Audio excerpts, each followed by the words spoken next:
नमस्कार दोस्तों, आज हम लोग होम्योपैथिक मटीरिया मेडिका की ड्रग थूजा ऑक्सीडेंटालिस के बारे में कुछ चीज़ें जानेंगे।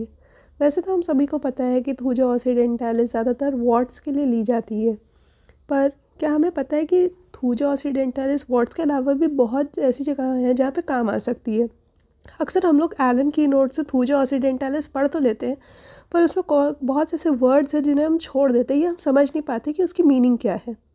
खैर, जो भी हो, कुछ चीज़ों को जानने की कोशिश करते हैं। ये जो मैंने वीडियो बनाई है, इसके माध्यम से मैं यही समझाना चाहती हूँ कि थूजा ऑक्सीडेंटालिस जो मेडिसिन है, उसको उसका रीज़न क्या है उसे यूज़ करने का। ठीक है, तो थूजा ऑक्सीडेंटालिस हमें पता है कि इसे डॉक्टर सैमुअल हैनमन ने प्रूव किया था।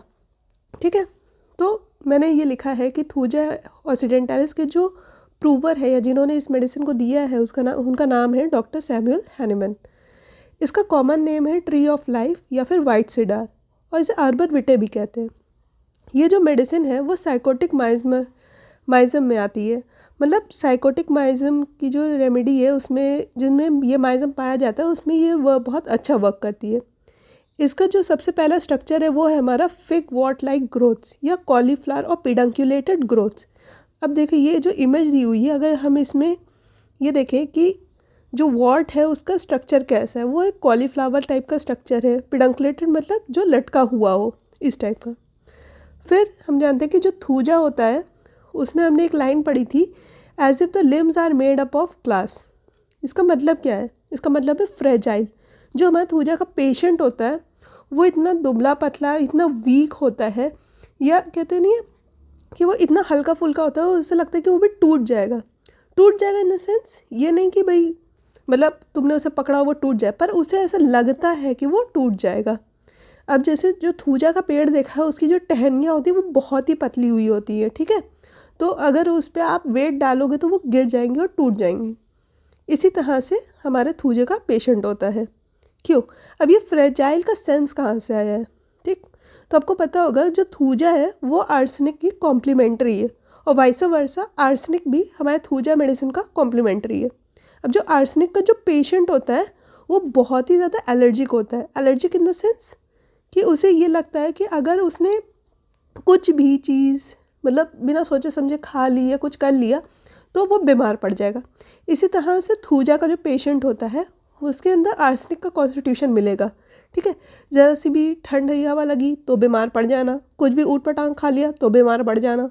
ठीक है, ये इसलिए इसका जो एक आइडिया होता है वो फिक्स्ड हो जाता है। उसका जो बॉडी कॉन्स्टिट्यूशन होता है वो फिक्स्ड हो जाता है कि अगर मैं अपनी लिमिट से कोई भी चीज़ को एक्सीड करूँगा या कुछ भी अपनी लाइफ में न्यू चेंज लाऊंगा तो मैं बीमार पड़ जाऊँगा या ख़राब हो जाऊँगा। ठीक है, इसीलिए ये जो थूजा के पेशेंट्स होते हैं बहुत ही फ्रेजाइल होते हैं, हैंडल विथ केयर।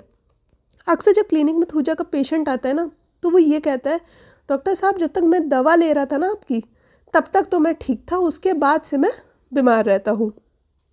तो ये हमें क्या मिलेगा कि थूजा में ना कहीं एक डिपेंडेंसी आने लगती है। उसे लगता है कि जब तक उसको चीज़ें मिलेंगी तब तक वो ठीक रहेगा, नहीं तो ख़राब हो जाएगा। इसलिए मैंने लिखी है line, features of it is allergy और स्ट्रेस और एनी एक्सपोजर टू कोल्ड। अब हमें ये तो पता ही है कि थूजा बहुत ज़्यादा चीज़ों में मतलब जो भी है एक्सेस ग्रोथ कहीं भी हो रही है तो थूजा हम देंगे, चाहे पॉलिप टाइप की ग्रोथ हो। इसी तरह थूजा को हम फाइब्रॉइड्स में, सिस्ट में, वॉर्ट्स में, लाइपोमास में, बहुत सी ऐसी चीज़ें हैं जहाँ पे हम थूजा दे सकते हैं। अब सबसे मेन फीचर है थूजा का माइंड पढ़ना।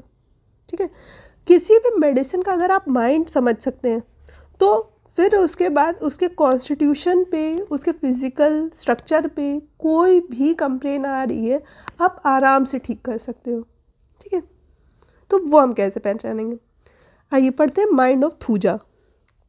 अब ये जो इसकी जो इमेज मैंने लगाई है उसके नीचे एक लाइन लिखी है, presence of stranger as if someone is watching. ठीक है, ये एक बहुत ही स्ट्रेंज आइडिया है हमारे थूजा का। उसको ऐसा लगता है थूजा के पेशेंट को कि वो कहीं भी जाए, कहीं भी कुछ भी काम करे, यहाँ तक उसे ये लगता है कि वो चार दीवारी में बंद रह के भी कोई काम करे तब भी उसे कोई देख रहा है। ये उसके दिमाग का इतना स्पेसिफिक और यूनिक फीचर है ना कि वो इसी चक्कर में हर चीज़ को वो अपने इमोशंस को तो कवर अप करके रखता है। अगर वो कपड़े पहनेगा तो भी वो फुल्ली कवर्ड होगा। ठीक है ना। ही विल ट्राई कि मतलब उसकी आंखें तक ना दिखाई दे, ठीक है।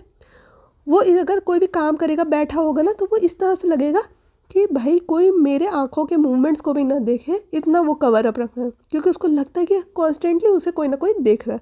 अब ये है क्यों भाई, कोई अगर ये चीज़ देख रहा है, अवेयर है कि उसके मूवमेंट्स को, उसके इमोशंस को कैप्चर किया जा रहा है, तो इसका मतलब ये है कि उसके अंदर डर है, उसके अंदर इनसिक्योरिटी है, ठीक है।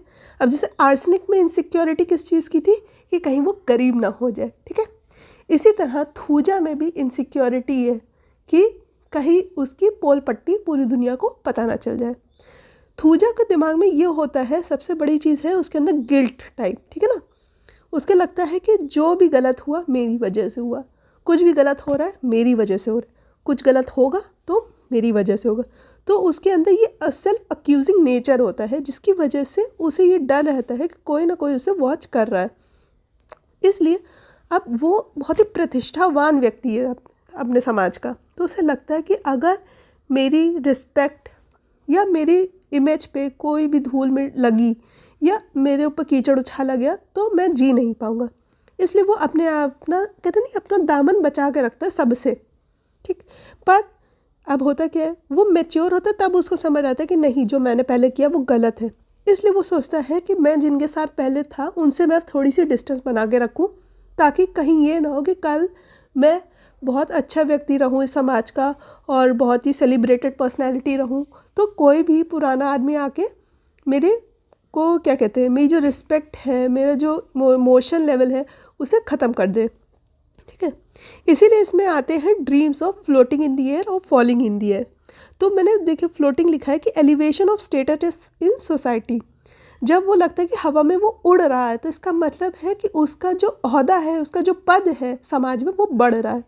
और जब वो फॉलिंग मतलब गिर रहा है तो उसे लगता है कि जो कुछ भी उसके पास है वो सब कुछ ख़त्म हो जाएगा, उसकी जो एक मान है, प्रतिष्ठा है, वो ख़त्म हो जाएगी। फिर आता है प्रैक्टिस सेलिबेसी। उसको ये लगता है कि जो आइडिया है इंटीमेसी का, ठीक है, दो लोगों के बीच का, ठीक है, वो बहुत बड़ा पाप है, उसके बारे में सोचना भी पाप है, ये सब करना भी भगवान की तौहीन करने के बराबर है। इसलिए वो इन सब चीज़ों से दूर भागता है और वो सोचता है कि अगर ये आइडिया मेरे दिमाग में आ भी गया तो मैं अपवित्र हो जाऊंगा। नेक्स्ट है, उसे लगता है अगर मैंने ये सब कर लिया तो उसमें जो फीमेल होती है वो सोचती है अगर मैंने उसके साथ सेक्स कर लिया या कुछ कर लिया तो मैं प्रेग्नेंट हो जाऊंगी, मेरे पेट में कोई बच्चा पल रहा है, कुछ भी है। यहाँ तक मेल तक को भी ऐसा आइडिया लगता है कि अगर वो लेटा हुआ ना तो उसे ऐसा लगता है कि पेट में गैस बनी होगी तो उसे लगेगा कि अंदर कोई जानवर या कुछ भी है उसके पेट में चल रहा है और वो पूरे शरीर में इधर उधर घूम रहा है, ठीक है। फिर आता है रिलीजियस फैनेटिसिज्म। रिलीजियस फैनेटिसिज्म क्या है कि उन्हें लगता है कि अगर मैं समाज का प्रतिष्ठावान व्यक्ति हूँ तो मैं सिर्फ भगवान की पूजा करूँगा ताकि कोई भी मेरे आचरण पे, मेरे स्वभाव पे उंगली ना उठाए, ठीक है। और इसीलिए वो रिफ्रेन करता है सेक्सुअल टेम्पटेशन से। नेक्स्ट हम लोग लास्ट में आते हैं फिजिकल प्रेजेंटेशंस। अब हम लोग ये जानते हैं, देखिए जैसे थूजा का माइंड है हर चीज़ को कवर अप करने का, इसी तरह से उसके कोई भी अगर बॉडी पे इरप्शंस या कुछ भी आ रही है, पैथोलॉजी आ रही है, तो वो भी बहुत ही कवर्ड एरियाज़ में आएगी। तो सबसे बड़ी चीज़ याद रखिएगा, अगर कोई भी infection on the covered parts है तो आप आराम से पहले ही एक्सट्रैक्ट कर सकते हैं कि वो थूजा हो सकती है, ठीक है। नेक्स्ट हम क्या देखेंगे, थूजा का पेशेंट है तो उसकी हिस्ट्री में हमें कहीं ना कहीं टूथ डिके मिलेगा, उसके रूट्स या रूट, उससे पूछो पेशेंट से रूट कनाल तो नहीं हुआ है, तुम्हारा दर्द तो नहीं ख़राब है, ठंडा गर्म पानी तो नहीं लगता है, जो जवाब देगा। फिर उससे पूछो क्या तुम्हें पसीना आता है, बॉडी के जितने भी फोल्डेड एरियाज़ हैं, ठीक है, जैसे एक्सिला हो गया, ग्रोइन एरिया हो गया, अंडर द ब्रेस्ट हो गया, ठीक है, उनसे गर्दन हो गया, तो जहाँ भी फोल्डेड एरियाज है उससे पूछो क्या यहाँ पे पसीना आता है और पसीना क्या पीला रंग छोड़ता है, तो पेशेंट बोलेगा हाँ, ठीक। और क्या, अगर उसको वैक्सीनेशन हुआ है, पेशेंट जैसे छोटे बच्चे होते हैं, हम लोग नहीं देख पाते कि वो थूजा का पेशेंट है या क्या है, पर अगर हम ध्यान से देखेंगे ना, अगर थूजा का बच्चा होगा तो उसका वैक्सीनेशन हुआ है, तुरंत वहाँ पे उसको गांठ पड़ जाएगी, उसमें पस भरने लगेगा और बच्चे की जो मदर होंगी ना वो अक्सर तो आपको थूजा जैसी मिलेंगी, ठीक। और क्या है, हेयर ऑन एबनॉर्मल पार्ट्स और अनयूजुअल बॉडी पार्ट्स। जो थूजा का पेशेंट होगा ना उसके आपको कान के, जैसे कान का जो पिन्ना होता है तो उसमें आपको उसके बाल दिखाई देंगे, ठीक है। उसकी जो उंगलियां हैं वहाँ पे भी बाल दिखेंगे, ठीक है।